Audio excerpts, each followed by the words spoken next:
15 years old. Is it dead?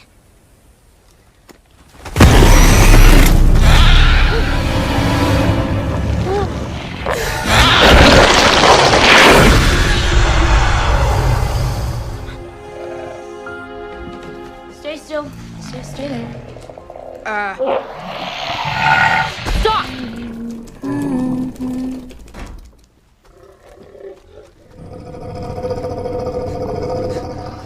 Eat!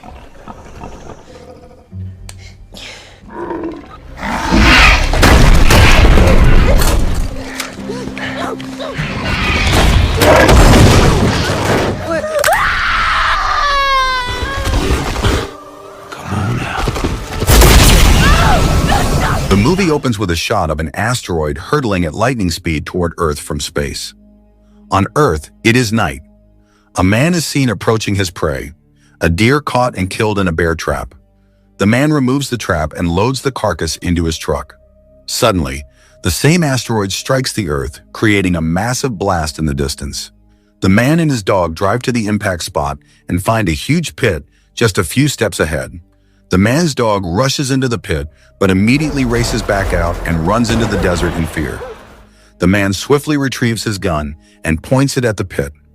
He then hears a terrifying growl coming from within, and the scene cuts. Now we see Renee Rowan, a 15-year-old teenage girl, cremating her pet collared lizard in a small box.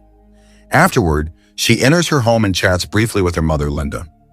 Shortly after Chase, Renee's stepfather, arrives and greets Renee with a good morning, but Renee doesn't respond as she doesn't like him at all. Before heading to school, Renee deliberately scratches Chase's van as an act of revenge. At school, Renee sits on a bench to eat lunch, but her classmate, Gil, disturbs her by trying to strike up an unnecessary conversation. When school lets out, Linda arrives to pick her up. In the car, Renee learns that Linda didn't go to work because she had a fallout with Chase at home. Renee is angered by this and rudely tells her mother that Chase doesn't financially help them. He just gets drunk and eats their food for free. Linda stops her, insisting that Chase needs her. At dinner while drinking, Chase asks Renee about the scratch on his van. Renee denies knowing anything about it. Linda tries to calm the flaring situation, but fails when Renee uses an offensive word for Chase, and he retaliates by throwing food at her. Furious, Renee storms out of the house, gets on her ATV bike, and leaves for the desert. After reaching a secluded spot, she gets off the vehicle and finds an overturned van nearby. She turns on her flashlight and spots a black-skinned alien creature growling close by. Terrified, Renee sprints back to her ATV, but she stops and moves to pity when she notices that the creature is trapped in a bear trap.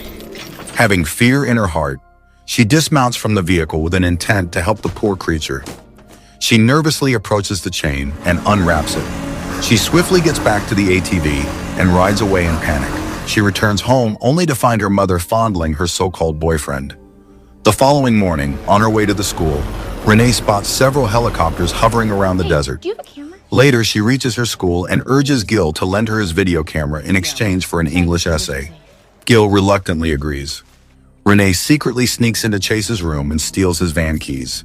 In the car among the vodka bottles, she finds Chase's loaded revolver inside a cabinet. She keeps it with her and leaves for the desert by her ATV to check on the creature. She arrives at the same spot where she encountered the creature last night and stumbles upon some carcasses on the ground. She looks around through the binoculars and discovers the four-legged creature hiding in the distance. To catch its attention, she fires into the sky, but the creature is still motionless. So she rides near the creature and starts recording a video for her mother, showing that she is the first one who discovered an alien form on Earth. By pointing the gun and holding a bolt cutter in her hand, Renee cautiously approaches the wounded creature. She cuts the trap with the bolt cutter, but the creature remains immobile. So considering it dead, Renee returns to the camera, unaware that the creature has awakened behind her. Soon it ambushes her.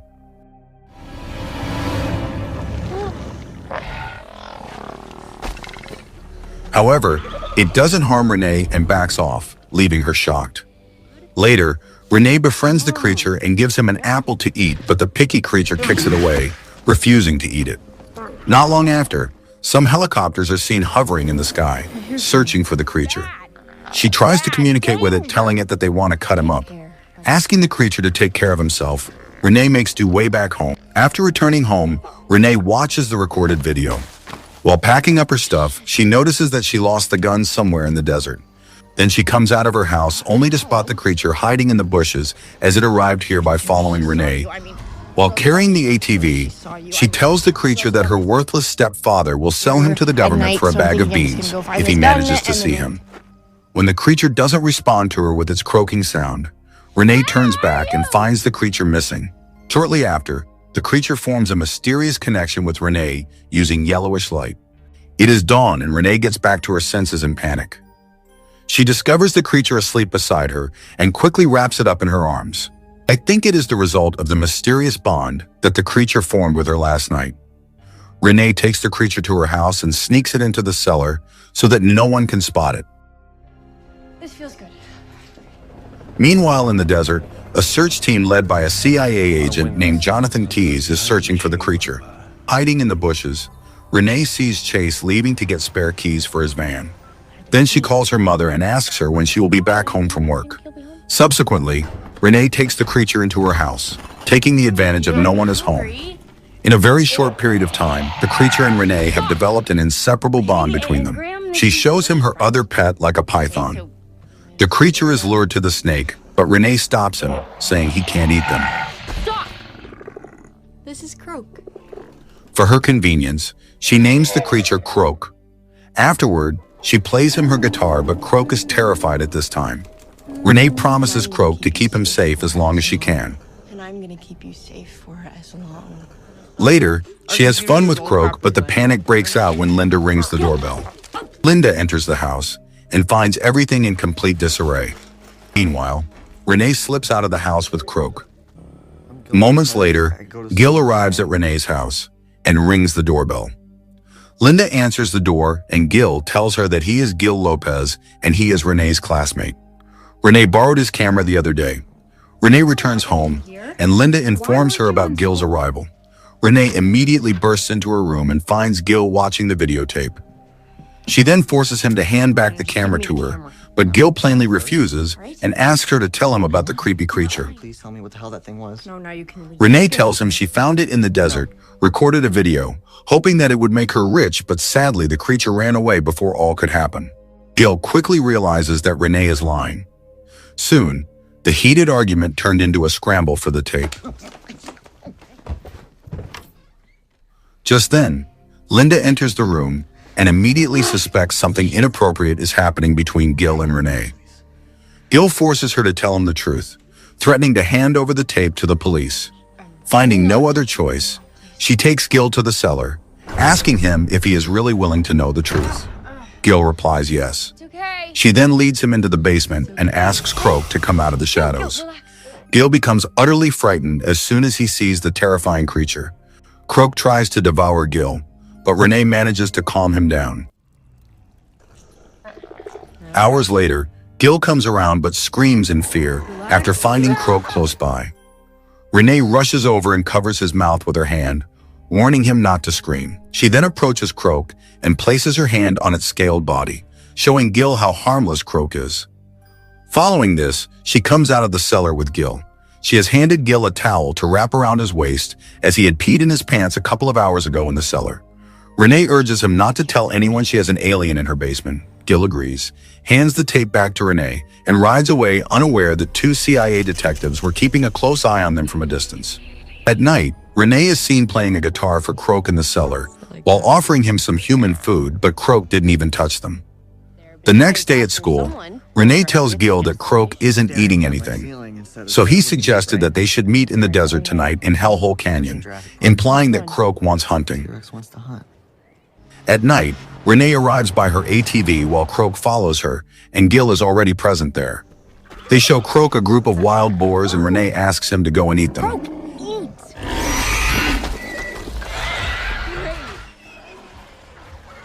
After finishing with his natural meal, Croak brings a piece of boar's meat for Renee, but she refuses to eat it. Renee returns home encountering her junkie stepfather. He asks her where she has been, but Renee doesn't think it necessary to respond and leaves for her room. But the scoundrel Chase grabs and pushes her onto the couch, telling her that he knows she took his gun. As he flicks his finger on her forehead, Croak immediately senses it in the basement. Upstairs, Renee reveals to Chase that she lost his gun somewhere in the desert. Afterward, Chase explains to her that she doesn't respect him because she doesn't fear him, stating that, in his view, respect comes from fear. He then holds her responsible, blaming her for the fact that Linda doesn't love him back. Ren attempts to get away, but Chase knocks her to the floor, causing Croak to fly into a rage downstairs.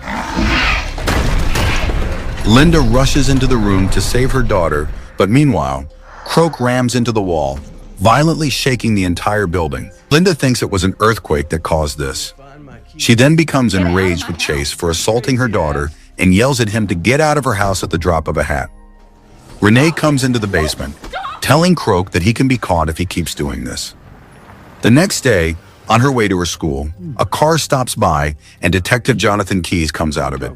He shows his CIA agent ID to Renee, who immediately realizes why the agent is there. She reluctantly gets in his car. Jonathan tells her that in the desert, he found a gun which was registered to a one Mr. Chase Duvall, her father. Renee replies that Chase isn't her father, but her mother's unwanted boyfriend, whom she doesn't like at all. Detective Jonathan informs her that the police ran prints on the gun, but they don't belong to Chase, they are a female's. Renee admits that she took the gun and shot some cans with it. Jonathan indirectly threatens Renee not to hide the creature from him, as it won't be good for her.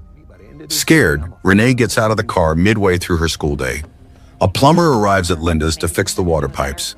Linda guides him to the cellar where the damaged pipes are. The plumber descends into the cellar, unaware of the presence of an alien creature inside.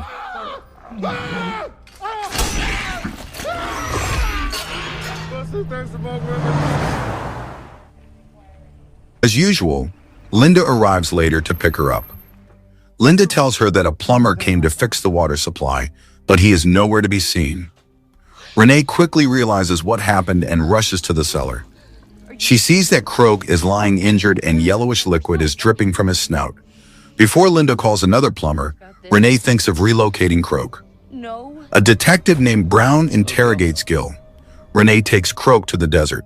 Meanwhile, she receives a call from Gil and Renee, asks him to meet her at the spot. Gil agrees. Renee rides the ATV while asking Croak to run fast as he lags behind. You look ridiculous.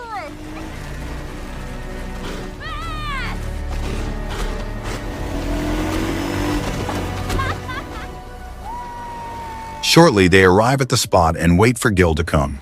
Seconds later, Gil arrives on his bike. He reveals to her that a man came to see him tonight, searching for the creature, but he didn't tell him anything about Croak. A man came to see me tonight. So would you tell him? Afterward, they load Croak into a wrecked vehicle. Renee tells Croak if he senses any danger, he has to do nothing but run, and she will be back by morning. After reaching home, Renee writes a letter for her mother and quietly places it in her room as she has decided to leave her forever. But before that, she releases her pets such as a python and a scorpion into the forest. After that, she takes her bag and hops into Chase's van. Unfortunately, Chase arrives and pulls her out of his van. He drags her to the house while she screams in fear. Meanwhile, a creature hunting team searches for Croak in the desert and easily locates the vehicle. Chase holds Renee and Linda hostage in their own house and complains to Linda for not loving him back just because of Renee. The creature hunting team approaches the vehicle but doesn't find the creature inside, as Croak has already left for Renee's house after sensing she is in danger. Renee escapes into the open but gets caught by Chase. As he moves to blow Renee's head off, Croak emerges out of nowhere and lunges at Chase, tearing him apart instantly. Renee orders him to stop, but the furious Croak roars back at her, filling her with fear. However, he steps back the very next moment and runs back into the desert. Gil arrives and sees the mutilated body of Chase and tries to convince Renee that Croak is far more dangerous, but Renee explains to him that Croak saved her life. Croak saved my life. Jonathan reaches Linda's home and helps her up. I trusted. Gil admits that he informed the police about Croak, telling them his location. But I trusted you. Soon Jonathan comes out and fires at Renee's ATV tire in order to stop her from escaping. Afterward, they connect wires to Renee's head to confirm if there is a bond between Renee and the creature or not. Brown reads the telepathy report and confirms that the creature and Renee are bonded. So, to lure the creature, Jonathan snaps Renee's fingers, causing her to scream in pain. Croak hears her painful scream in the desert and sprints back to her house to save her. Soon, Croak shows up but sadly falls into Jonathan's trap. They froze Croak and took him to their lab to do a study on him. Renee comes around in an investigation room, finding herself handcuffed. She asks Jonathan if he killed Croak, to which he replies he has captured the creature so that it may not hurt another person. This prompts Renee to spit on his face in disgust. However, Jonathan doesn't mind it and reveals to her that she isn't the first person that the creature found, but the first person to find one and live. He adds that that alien thing is a biological machine designed to wipe out humanity from Earth. Then, Renee tells Jonathan that he is wrong. She didn't just find it, but they found each other. Jonathan reveals to Renee that she and the alien creature are bonded, and it is the most vital link he has seen so far. Afterward, he asks her to submit herself to be studied so that they can learn the most painful way to kill the alien creatures. When he leaves, Renee tries to call Croak for help by snapping her fingers, which causes her to scream in pain. Come on, where are you?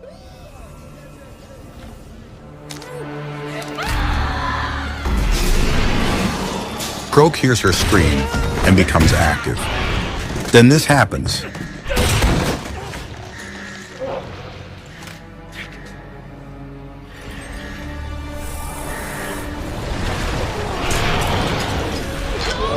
Croak moves to kill both the detectives but stops when Renee pleads with him not to be what others say he is, meaning monster.